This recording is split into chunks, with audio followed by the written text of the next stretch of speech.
Hi, guys. Welcome to COVID Commentary. I'm glad you guys could join us here on our midweek show that we're doing. We'll probably do a little bit of a shorter one this Wednesday night. And as always, check out our Facebook page, which you can find us if you search up COVID Commentary SLC on Facebook. I think we just broke 100 followers yesterday. I think we're around 130 now, so starting to build a bit of a following there. And me and CJ are joined tonight by one of my old friends, Sheldon. And him and me go way back, all the way to elementary school, and we've just kind of been staying in touch through Facebook recently. So that's been nice, kind of getting back in touch with you. So thank you for coming on the show. Thanks for joining us tonight. Yeah, thanks, man. I appreciate it. So yeah, I want to ask you a little bit of questions because me and CJ have had a good amount of time to talk about this. So it'll be interesting to hear just kind of average American perspective on this. So when you first started hearing about the virus, what was your initial reaction to it? Did you think it was going to be this huge thing? Did you think it was overblown, or what were you thinking when you first heard about it? I definitely thought it was blown out of proportion. I didn't think that it was that big of a deal at all. I was like, oh, okay, like, yeah, this is a virus in China. It's never going to really come here. And if it does come here, we're fine. China has billions of people. They're going to get sick a lot faster. We're, better than that. I don't know. That was my kind of thoughts, I guess. Yeah, that was definitely my reaction a little bit at first, just another fad going around on Facebook. What about you, CJ? What did you think? Did you kind of think it was going to get to this point? Yeah, I mean, honestly, once I started watching the things in China and as the news started coming in, I mean, even though they weren't making it as big of a deal as, other countries started to, as it gradually started, taking its full force, but just watching the way they reacted and just the instant shutdowns of everything, the instant quarantines of, the main hub cities that the virus was concentrated in. And, that itself, like, China has amazing medical fields out there. I mean, they probably have a lot of things better than we do here in America. So the fact that they were struggling to contain this and struggling to keep people, on a healthy like track of life, it was only bound to happen here, let alone in other countries. I personally thought I would see it more in the United States before Europe. Just I thought it would make that jump, but I mean, it's the Italy and France and Spain all have a spike really before the United States, and now we're number one. Yeah, I mean, if you look with a true lens back at what was happening in China, it was pretty obvious that it was going to turn into something pretty big. But the problem is there was a lot of hiding it, a lot of misinformation, a lot of resistance for governments to kind of accept that it was a big deal. So, Sheldon, now that we are to the point we're at now, how serious do you believe the impacts to really be on health and the economy? Well, health, I definitely think that the impacts have been quite great. As I've talked to you guys about, I work somewhat in the healthcare industry with um, doctor staffing, essentially, doctors and nurses. And, I always thought that we were going to be a protected industry. We're the healthcare industry. This is a virus. Everything's going to be just fine. And that wasn't necessarily the case. So, like, once we started, I think once it started getting real was I had just started my job with this company just back in the end of January.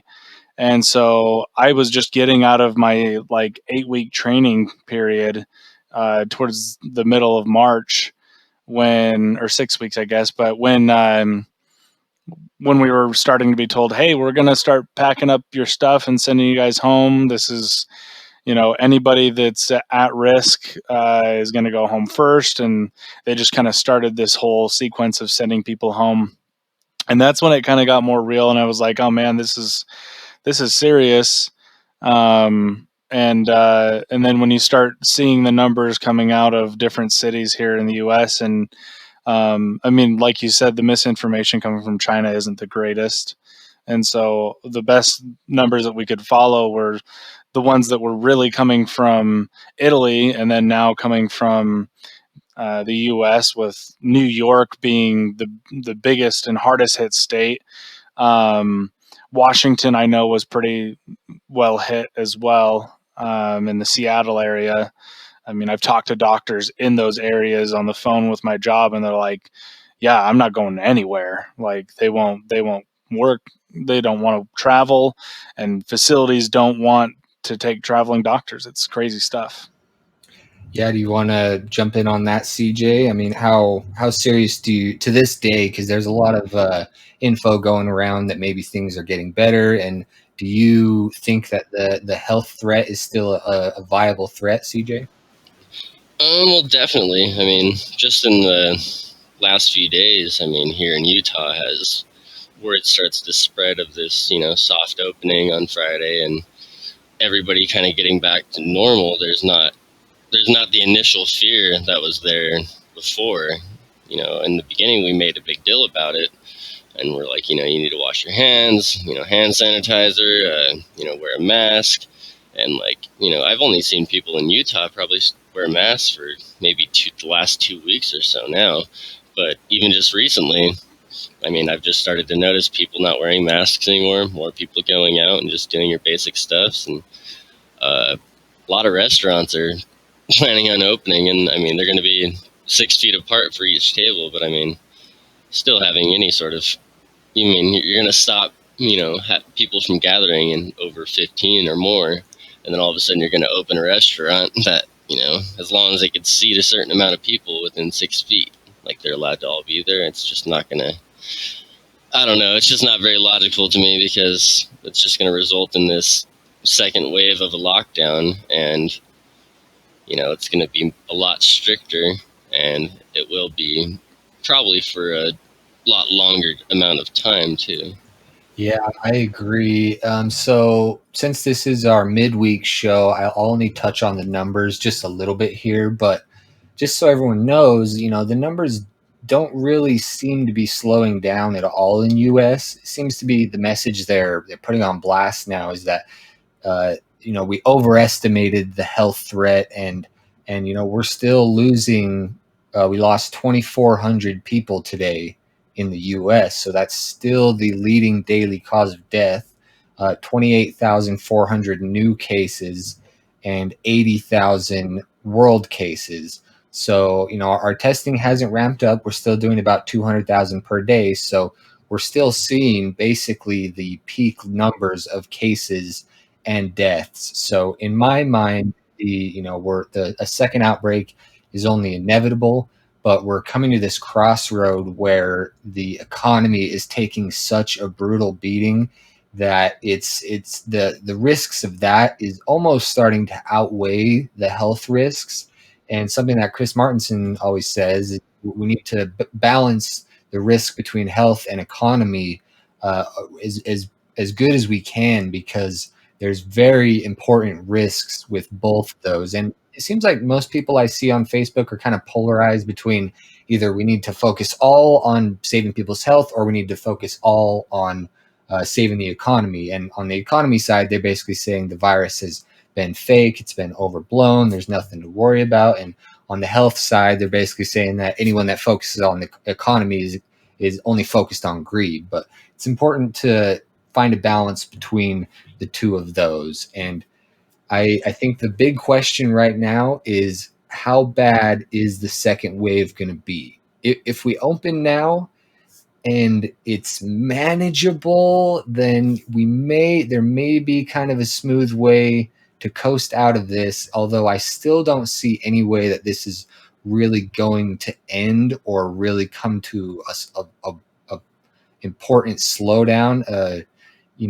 I'm here. A lot of people kind of are assuming that in summer we're going to see a dip down, but I'm looking at the cases in Brazil, and I believe, yeah, they're actually number about 10 on this list, so not far down. They have 80,000 cases. They lost 500 people today, and they have really warm weather there. So that kind of shows that we can't really hold on to that summer theory. There has to be some other thing to come through and help us with. And right now, I don't see anything, maybe remdesivir or hydroxychloroquine. I'm hearing very, very mixed things about both of those. So that's a real toss up.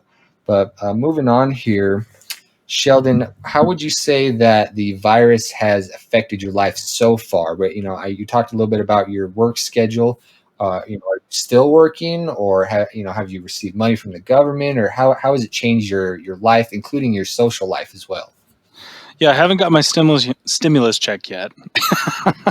Haven't been stimulated. Yeah, my bank account has not yet been stimulated. So, I got that figured out last week, though, and I mean, it's not necessarily that I do need the money, but it would be nice to be able to pay off some debt. So that's kind of cool. But other than that, like working from home, it's been different. I don't leave the house as often as I used to. I actually left for the first time today to go to the store and pick up a prescription, and then I went to AutoZone to get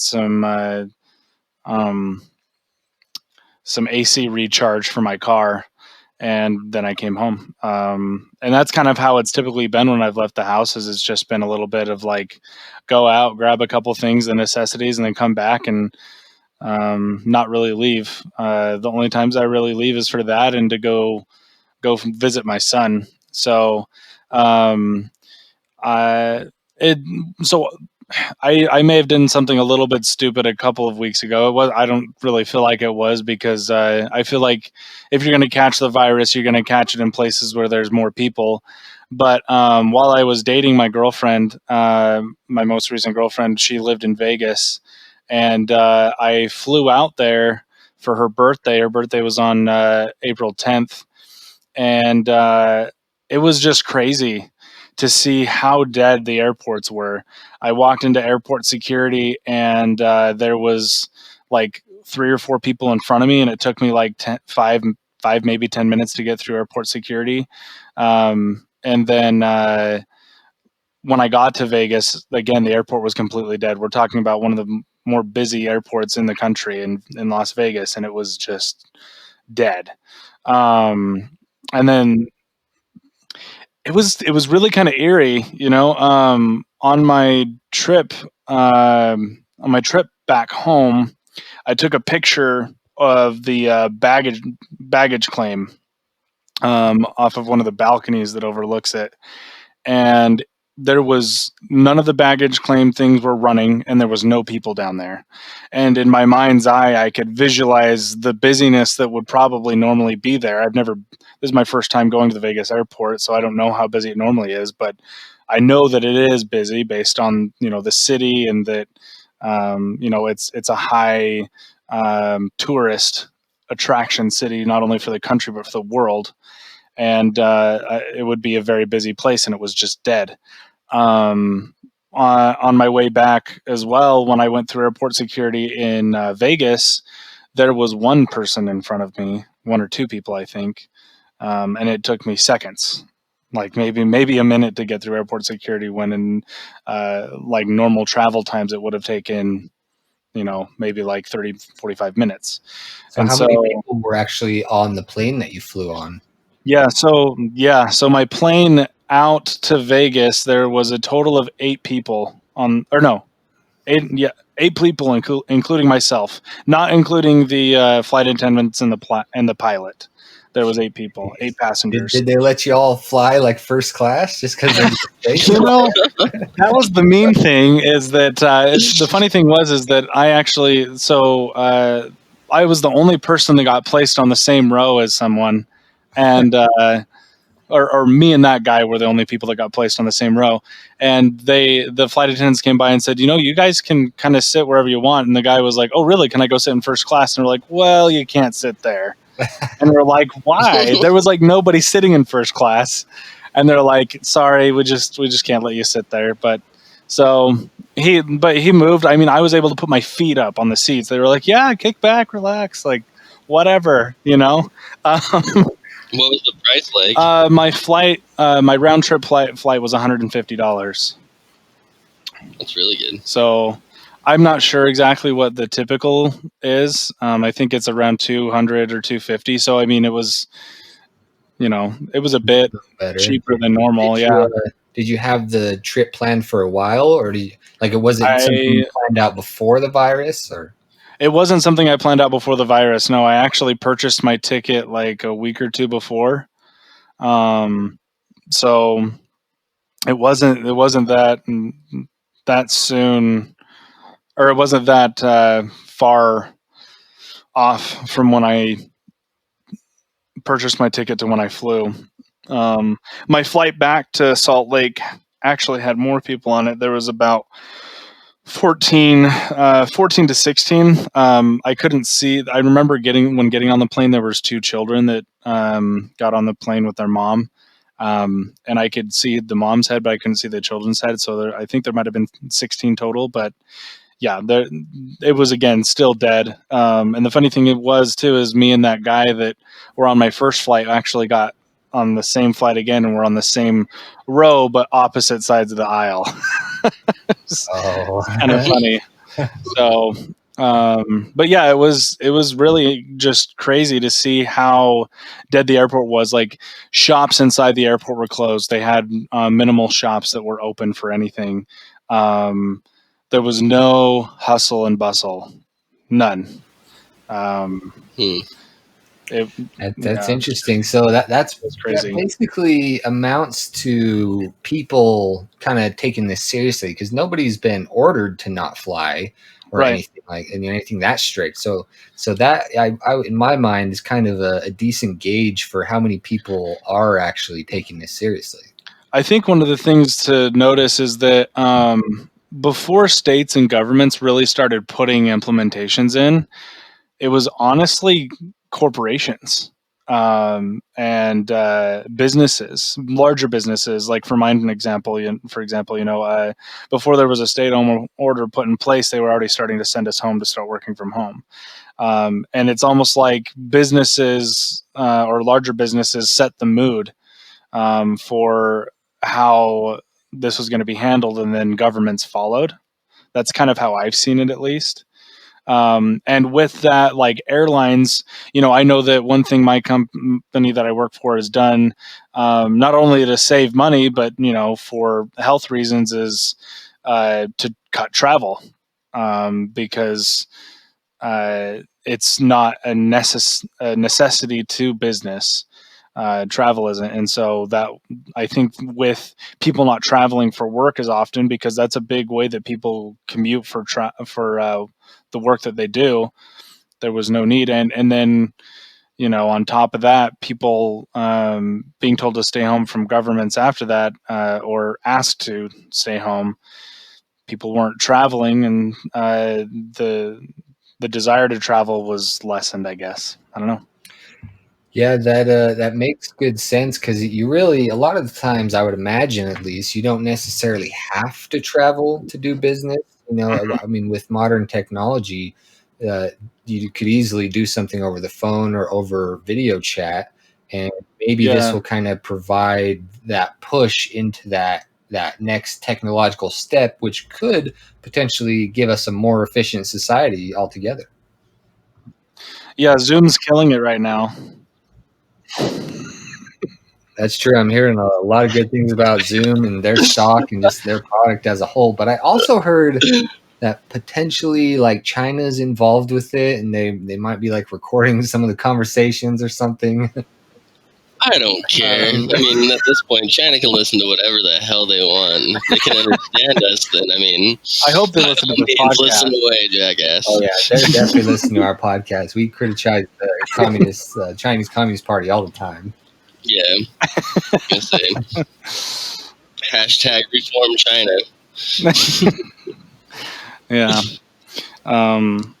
There's also something I've found interesting with travel too, is that with the amount of people that were in the airport, I carried hand sanitizer with me. I didn't travel wearing a mask, and I actually really haven't worn a mask much going out in public at all. Honestly, I probably should, after I remember listening to your podcast when I actually drove down to Vegas, not last weekend, but the weekend before, to visit my ex-girlfriend. I remember you talking about how wearing masks can not really just prevent getting it, but spreading it. And I thought that was really interesting. I've still neglected to do that, but Is that I mean, because you feel that like some social pressure around not wearing one, or is it just I kind of don't I don't feel like it's social pressure. I just haven't really had one. My dad actually has a work friend that has been making them and just barely brought them here, but I just haven't, like, when I leave the house, it hasn't been my first thought that I should put this mask on. But at any rate, when you go to the store, there's like tons of people at a grocery store that could or could not be sick, and passing these germs around. And when I went to the airport, it's probably one of the cleanest places I went to. There's like hardly any people there. I don't have to touch hardly anything between entering the airport to getting on the plane. Like, the only people I interacted with and handed something to was the check-in person when I got my ticket, and then the security guard at the security check. I don't know. Can't think of the word. I've heard some other people bring up that theory because I mean, obviously, the airport is kind of stuck in everyone's mind of one of the worst places you could be. But because everybody's thinking that, and then no one's there, then it's Yeah. almost one of the better places you could be. Yeah, really. Like, I feel like the travel for me was just as safe as if I were to drive my car. Actually, I felt more uneasy driving my car because I could touch the gas. No, filling up my gas. Oh, Touching the handle that everybody else touches, right? And I accidentally left my hand sanitizer on my way at my girlfriend's place when I was on my way back, and that was kind of nerve wracking for me just a little bit, because if I had to fill up, I was going to have to touch that handle, and I couldn't sanitize after that. So. yeah. I mean, I Well, we'll think. see what happens in 2 weeks. Go ahead, CJ. Oh no, I was just giving him crap for traveling without a mask. I said, we'll see what happens in 2 weeks. Shame. No, yeah, but I think as we start to open up, depending on how seriously people take it, I think, if people really, really focused on being sanitary, I think we could open up quite a few things. But from what I've seen, the people that are really serious about opening are in that same category of basically thinking that this is all fake and all hoax and all overblown. And so they wouldn't want to be caught wearing a mask because, then they're part of the sheep or whatever that they've been making fun of. So in my mind, we could really get things going with the economy, but the question is how many people are going to follow that. I know I've already seen in the beaches of California where thousands and thousands of people they opened some beaches and people just rushed the place. Yeah, Yeah. it's horrible. I think one of the things that I find interesting is that we if we could just educate people to try and be, like you're saying, cleaner, washing your hands, or maybe just carrying hand sanitizer with you, that would really benefit a lot of things. But again, to your point too, I think a lot of people are sitting here thinking like, why do I need to follow these rules, or I don't want to be a sheeple, that kind of thing. Like, Exactly. it's tough. There's the difficulty with this again, I think, is that there's been so much misinformation spread on top of like actual facts. And so like you have to like dig down underneath all the crap to be able to find out, okay, so here's what is real and here's what isn't. And sometimes the general media shares information that is accurate, and sometimes they don't. And it's just hard because the masses follow the mainstream, whereas people like you, Jarek, are digging deeper and looking for the real evidence of what's underneath all this.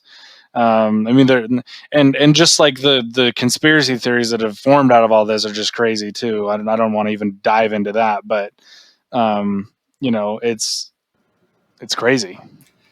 Yeah, and the amount of time that it takes somebody to really find the truth is hours and hours and hours. You have to go through so much of the grime before you really feel like you can uh, get a good source that you know you can trust. And you also have to be very wary of your own bias, because if you have these political biases, then there's all these pathways already set for you to get stuck on and go down.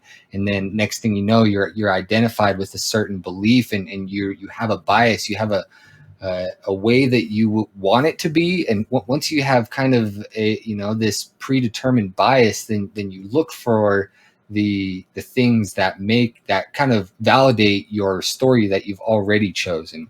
Yeah. So touching on things with the media, I'll start with you, Sheldon. How much news and media have you been consuming around this? Have you kind of tried to stay blockaded away from most of it? Are you doing a lot of your own independent research? Are you watching a lot of the mainstream? And if so, what are some of the better and some of the worst sources that you found? Honestly, I haven't been doing as much digging as I probably should. However, I think that I've just been taking a larger psychological or view of the masses and how they're acting towards this. I personally feel that we should act in safety for the masses, rather than act belligerently in a way that will cause more people to die. Um, so whatever that case may be, of trying to keep people healthy, I think that's the route we should go. Although I do believe that we need to get the economy going again, I think that we need to take the proper precautions in doing it. Um, and knowing which way to go with that, it's difficult. There's a lot of choices that are being made by people that are in power that I don't love President Trump, but I respect his position in a certain way right now, because he's having to make some big decisions that none of us in our lifetime will ever have to make, and that's tough. It doesn't mean I'm voting for him in November, but it's tough. Yeah, definitely agree. Would not want to be in his spot. Well, I mean, the restaurants and all this, everything that's going to start reopening with this soft opening. I mean, I don't know if you guys have heard any of the regulations that are going to be set in stone, but I mean, it's honestly pretty strict. I mean, it's not going to be just walk into a restaurant and go get your seat and sit down. I mean, they're going to be required to take people's temperatures as they walk in. Whoa. Everybody inside the establishment has to wear a mask, whether you work there or not. And if you don't, then you could leave. They can't technically let anybody in, because it would infect the entire place, and therefore it would just kind of trickle down.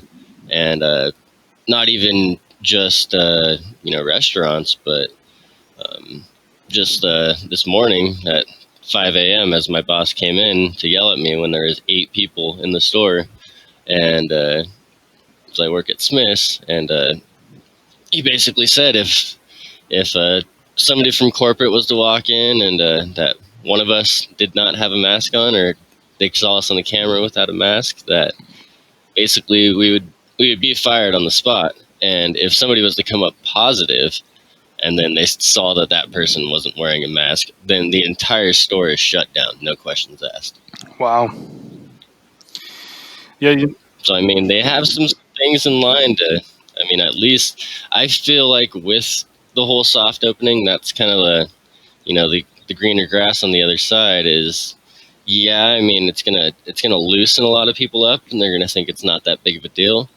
But then also, when these people start going to restaurants and going to stores and experiencing how all these people are handling the situation and how they're expected to keep things contained, that's gonna kind of, I think, put a little bit more perspective into those, those people that are taking it a little easy and just don't think it's that big of a deal. Yeah, I think another thing that I've found really interesting is thinking about how this is going to change the way that we operate with business, period, in the future. I've thought a lot about how the way technology has been growing over the last couple of years, and I've listened to a couple of podcasts talking about it. Like one podcast I recommend to anyone listening is the TED interview. It's really great because the CEO of TED interviews some of the people that he talks to or that give TED Talks. And in one, I can't remember the name of the guy that he talks to, but he talks about the way that he believes that things will change kind of in the future. And one of the things he talks about is, the need to not go to the store to purchase the items that you need. I mean, we're already in a world where we have just about everything at our fingertips with a computer to have it delivered to us. Being in this environment where we are being forced to do that, I think could change the industry in a way that we never saw coming this quickly. I mean, honestly, I could see that within the next couple of years, if we stay on this path of, with what's happened with COVID, we could have Walmart shrunk down into only a warehouse to where you are forced to purchase your things online, and you could go pick it up and they would bring it out to your car, or they deliver it to you. I mean, you can already order your groceries and have them delivered to you. You can order everything and have it delivered to you, and this might even increase the or decrease the need to have physical stores that we walk into to buy goods and services and things like that. So just kind of an interesting thought that I've kind of come across with all Yeah, this and the way that it could affect the economy. I definitely think we're going to see some pretty different business models that pop up after this. Especially like if you said, if we're dealing with this for years, I mean, so far the only way out of this I can see is herd immunity or a vaccine. And from what I've heard, we've never actually made a vaccine for a coronavirus. Just the way that the virus is, it kind of changes up on you, or your body just isn't well suited to have a vaccine for that particular type of sickness. I mean, it's reasonable to think that we could be dealing with this coronavirus on some level, whether that's kind of a fluctuating level or not. We could be dealing with it on some level for more than a year. And depending on how long we deal with it, that's what's really going to be the determining factor on how much the businesses change. I think for sure we're going to see a lot of brick and mortar locations closed up, probably turned into warehouses. But if it's a long-term thing, yeah, we might see kind of a whole different standard where you're basically expected to have things delivered to your house. So I want to, before we move on, I wanted to touch on these two surveys that I saw recently, two very small surveys. One was one that we actually hosted on our Facebook page. I went ahead and, I was just trying to kind of get a gauge of interaction from the audience. And I asked everyone on our page, like this post if you have received stimulus from the government, and give me a, what's that face called? The wow face. Oh the wow face. The wow face if you have not gotten anything from the government. And I got two laughing faces and one angry face. So those, we'll just not count those. But very small survey. Like I said, we got 8 likes and 17 wow faces. So that seems to be kind of a ratio of 2/3 of people have not received any stimulus and 1/3 has.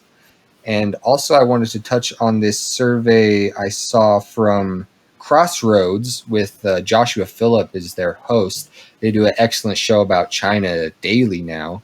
And he posted a quick survey that asked, keep in mind, this audience is probably a little biased because they obviously watch news about China and know how much bullshit they are. But he asked, can you believe any of China's numbers? And he gave, a survey of, you could answer yes, no, or maybe.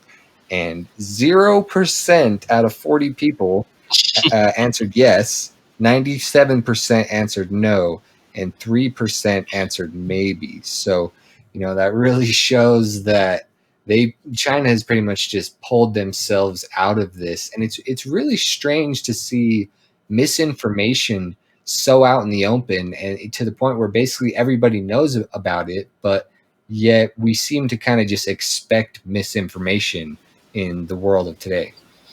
Yeah, it's unfortunate that we can't, just jump up and trust whatever's put out there, because, you have so many different sources and outlets. And I mean, that's part of the stuff that we do, or that at least we try to do on the podcast, is, look up several different sources on the same issue that's, happening, and trying to get a solid answer that's actually, the most logical one that's, taking place, when they say that, something's going to cure it, or something's going to help cure it, or, we're this close to a vaccine, or, herd immunity, all that sort of things. I mean, it comes down to it, and God, I just lost my train of thought. Well, I feel like it all comes down to just the fact that people just don't really have the time or even the willpower to dive into these things. And like, honestly, I spend multiple hours every day researching things, and I spent countless hours just finding the sources that I have now. So if you didn't have the sources, and once you have the sources, then it becomes a much easier process, because you've listened to somebody for 10, 20, 50 hours, and and hopefully your ability to determine truth from false is pretty good. And then once you find those sources, then the process becomes much easier. But a lot of people they just don't want to have to look into what's going on in China. China is exporting so much bullshit on a day-to-day basis. They have so many people in so many different avenues out there to spread misinformation, and when you see it, it's like, man, that is just genius. Like, of course they're going to spread that works so well. Like, the Chinese are actually the ones who are spreading this narrative that that people are being very racist against China for, because the whole narrative is that it started from a bat in a wet market. And that China itself is actually going in and spreading all this false information that people are being racist towards China, and they need to be more open-minded, and that any sort of accusations of China is completely racist. And it's like, hold on, from all the evidence that points out, it seems to be that it came from China. Now, we can't jump to any conclusions, because with all the misinformation going on, who knows, maybe the U.S. sent it to China so that it looked like it came from China, so that we set them up, or maybe Russia did that, or it's this whole web of possibilities that it could be. But let me ask you, Sheldon, what have you heard about the origin of this virus? What do you think are some possibilities about the origin? Ooh, this is a fun topic. Yeah. So, it was interesting. One of the first things that I remember seeing as the virus was starting to kind of seep into the feels, I guess you could say, of the general American public, was like, I think it was like early March or end of February. There was a news story that came out that talked about a professor at one of the Eastern universities, I think it was Yale or something like that, who was arrested at an airport as he was trying to flee the FBI due to allegations of what's the word? They were messing around with the Chinese government. But he basically had two students, quote unquote students, that were actually generals or had some sort of higher position in the Chinese military, and they had opened up some sort of clinic or research laboratory sometime in 2019, just around the site where the outbreak initially occurred in China. I have So, heard about that brief. So does that say that the U.S., I mean, according to that theory at least, would that suggest that the U.S. kind of exported it to China to be released, or what does you that mean? know, I think we're getting a little bit into conspiracy theories here, but if there's any conspiracy theory that I feel has some grasp on me, it's that we have two of the largest economies in the world that are pretty well tied together and have been in quite the economic battle over the course of Trump's presidency. And they released some sort of virus in the world or both of their countries to try and find some basically force equilibrium in the market to then maybe go back to or change the way that they work together. But this is something that's going to affect the whole world. I don't know. I don't know if that's something that's real, if that's what's really going on, or if or if it was China trying to attack the U.S. through chemical or biological warfare, or if it was the U.S. trying to attack China through biological warfare. They're working together to population control the entire world. Like, I don't know.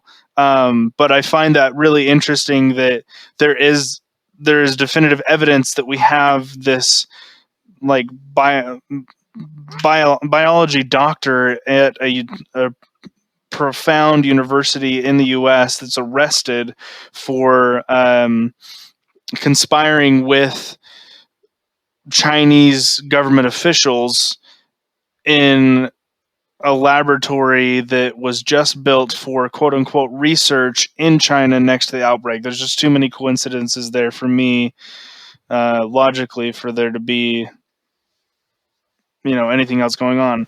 The other one is that some dipshit ate a bat.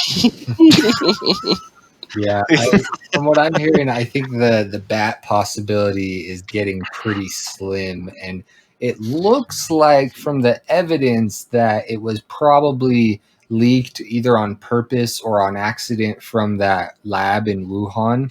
Now, Mm-hmm. whether that means that America was somehow involved in that or some other country was somehow involved in that, we may never know. Was there any comments you wanted to add to that, CJ? Well, I mean, if there's one thing I know for sure, it's that we need to figure out a safe word to say instead of China, or I'm never going to get my wish packages. Chinese Communist Party, the CCP. Blame them. But no, I mean, I kind of have my own viewpoint when it came down to it. I think the most logical thing to me is that it did come from somewhere in China and the Wuhan lab possibly, but that they actually got it out there, and the way that they got it was just these melting polar ice caps, and I mean the Chinese are pretty damn close to the Arctic Circle, and if they just make their way up there and start digging around, with the way shit's melting up there, I mean, it's a total possibility that they could have stumbled upon something, or what if, one of their adventurer guys that, go out and dig up the ice sheets or whatever and figure stuff out. If one of them got sick as they, were out there and then brought it back and, they kind of contained it and studied it for a little bit. And then I think, I think China just let it slip. They didn't do it on purpose. And that's it's not something that you could really necessarily blame on them, but you can put the blame on, taking such a lax view on it for so long, because I think it was there a little bit longer than they're saying, and potentially it was just a bad bad leak when it comes down to keeping it contained, and that leak spread throughout Wuhan, and from there, when you have such a country as China that has probably thousands and thousands of flights daily, let alone cargo ships leaving and going, uh, without having a whistleblower in China like they did, we would have been screwed for quite some time, because it would have just spread throughout the world with nobody knowing until, people would have started getting sick. Or it would have been just the worst flu season in the history of tracking these kinds of pandemics. Yeah. Because I've heard of it possibly have been here even before, like back even until October and November, of people talking about it even being here longer, people dying of it, but or being sick, and all they diagnosed it was as, oh, this is just another strain of the flu. If we would have not called it anything else, and there wouldn't have been a whistleblower, we could have just maybe seen the worst flu season in history. Yeah, And that's what they wanted to call it. From what I've seen from the virus, if that was the case, it would have been an absolutely devastating flu season if we just let this run free, because we're already seeing deaths that are mounting much higher than any flu that we've seen. And I mean, right now to this day, we're still the leading cause of death with the coronavirus, the daily leading cause of death, and that is with heavy lockdowns. But I do agree that China for sure did drop the ball on alerting everyone, and to not suppressing information. But we're just in a society where suppressing information is basically how you get ahead as a country. All of the governments are built around narrative manipulation. So, when something like this comes out, they just stick to their guns. They do what they always do, manipulate the narrative. And unfortunately, you can't manipulate away a virus. So this is really going to be testing this whole system we have in place of perception control, and the effect that it's having on our markets right now. We're doing our absolute best to control the perception on that, because perception is such a powerful thing in the stock market. It probably comes down to 90% perception of what people think is really going on. Do they feel safe in the market? And I think this, as one of the overarching themes of this virus, is that it's testing our ability to control, or our ability to control the perception versus reality. And I think this virus kind of marks a shift in when maybe reality becomes the dominant thing rather than narrative control. But as far as the ice caps, I do want to touch on that a little bit. I personally wouldn't put my eggs in that basket, but I will admit that is a possibility. It could be it. And like we said, there's so much unknowns about this. I think another thing that I wanted to touch on, based on what CJ was saying too, about like maybe it possibly being an accident and things like that, is that when even our government, even with the CDC, when we're trying to figure out what the next strain of flu is going to be to develop a vaccine, what kind of tests are they doing in those laboratories to find what that next strain is going to be? And what other diseases are they running tests on and trying to learn about, and all that kind of stuff? There's a lot of people that say that maybe this was a doctored virus, and forced mutation. a forced mutation. That's right. And what if it was, and it wasn't on purpose, and somehow it got out due to a simple, rip in somebody's hazmat suit, or something, or whatever it might have been, just like the smallest thing, and it got out, and now it's spread everywhere. And China's best description of it was that, yeah, we had some dipshit ate a bat, but maybe in reality it was that we actually had this accident and it got out. And because there was this accident, they're now scrambling to try and cover it up, just like they scramble to cover up everything, but that they do. But like just to try and keep it under wraps as long as they can. Who knows? Maybe this virus has been around since the beginning of last year, and it's just grown to this pinnacle at this point. We don't know how long it's been around, and I think that's the biggest thing that's on a lot of people's minds is that if it's this bad and if it's grown this much and that now we're at this point that it's superseding deaths of the flu within a 3-4 month period when the flu is a much longer season and sees less than this. I don't know. Maybe it's just something that's been growing for a longer time than we actually know. I think that's a possibility based on everything I've heard, mostly all from Chris Martinson, because he's the one who really gets in the weeds and gets in the technical side.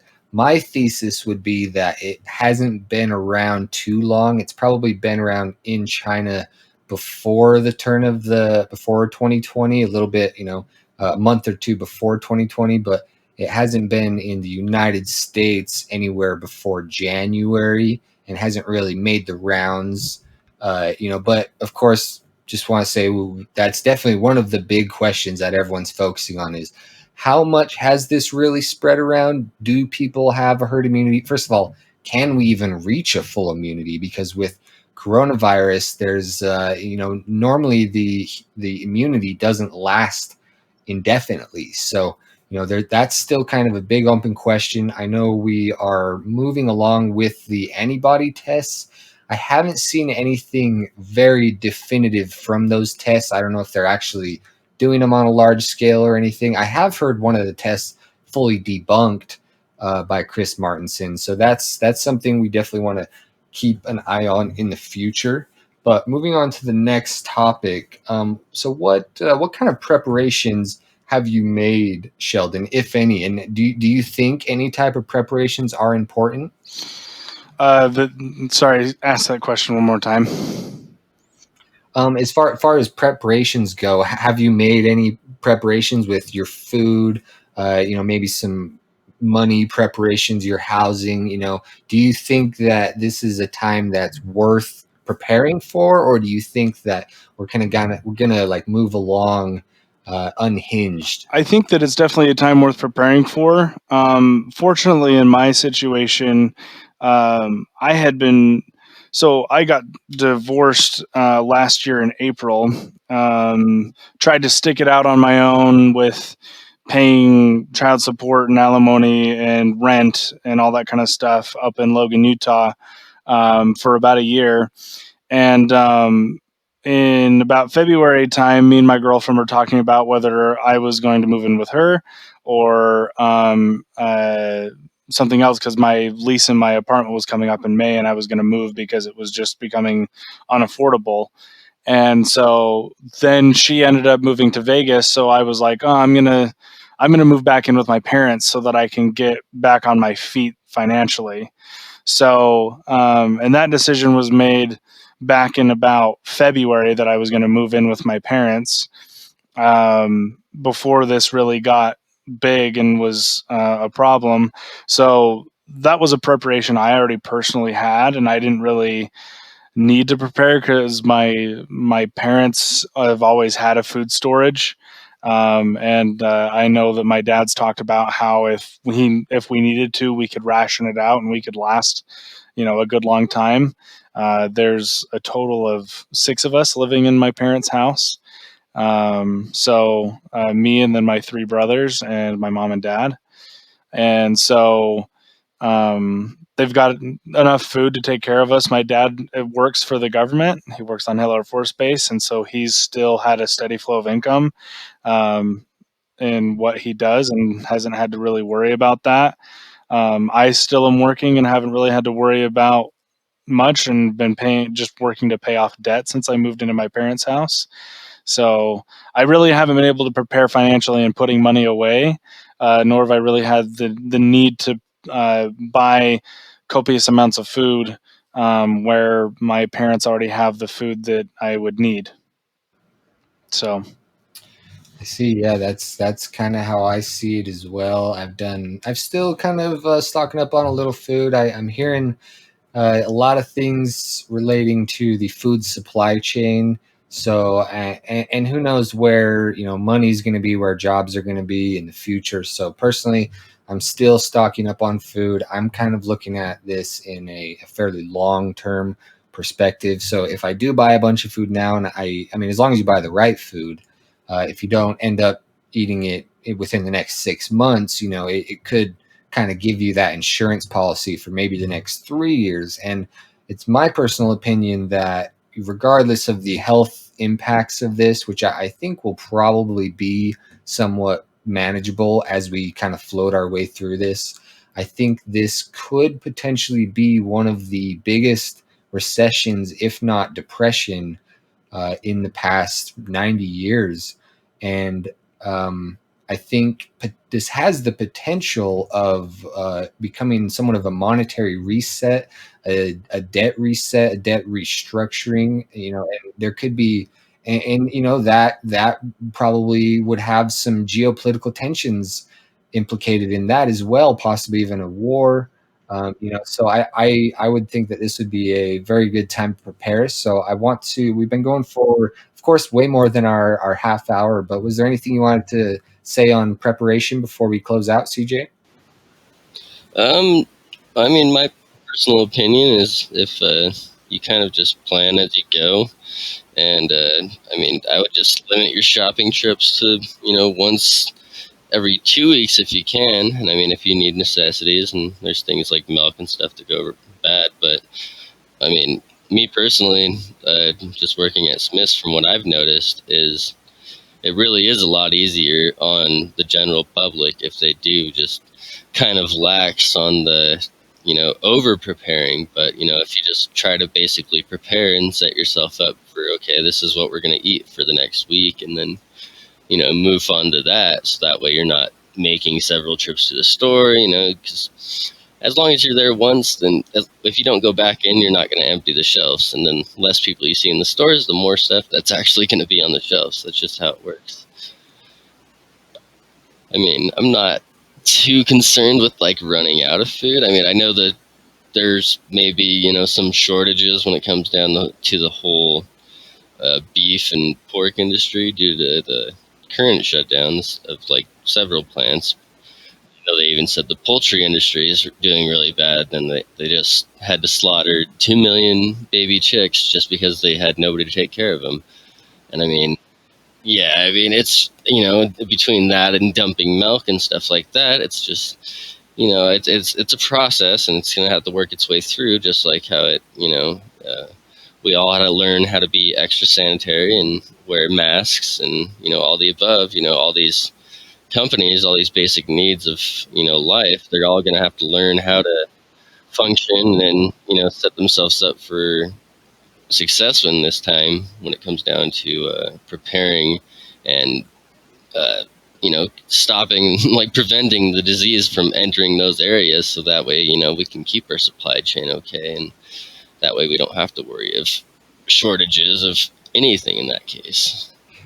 Yeah, I think for sure we will see shortages, especially in the meat, dairy, probably vegetable areas. But if things kind of go fairly smoothly through this crisis, then there shouldn't be any major food crisis to where there's actually, you're actually worried about where you're going to get your next food. The only situation I see that becoming relevant is if there is a major disruption to the financial markets, to the markets, the global markets, and really, to the point where the dollar's value and currency values across the world become questionable. In a situation like that, then I could see, probably some storage would come in handy, because who knows what that's going to imply. But man, I think we've all had a really excellent conversation. It's been really nice talking with you, Sheldon. I haven't talked to you for many, many years, but I'm glad to see that you've kind of grown up into this really level-headed individual. Thank you. Appreciate that. It's been good talking to you too, man. Yeah, good meeting you, Sheldon. Yeah, nice meeting you too, CJ. Well, I want to thank all of our listeners for checking us out. Remember to go ahead and search us up on Facebook if you want to follow the posts that me and CJ have both been posting with links and just with interesting observations. So thank you for listening, and go ahead and stay tuned for next week. Take it easy, guys.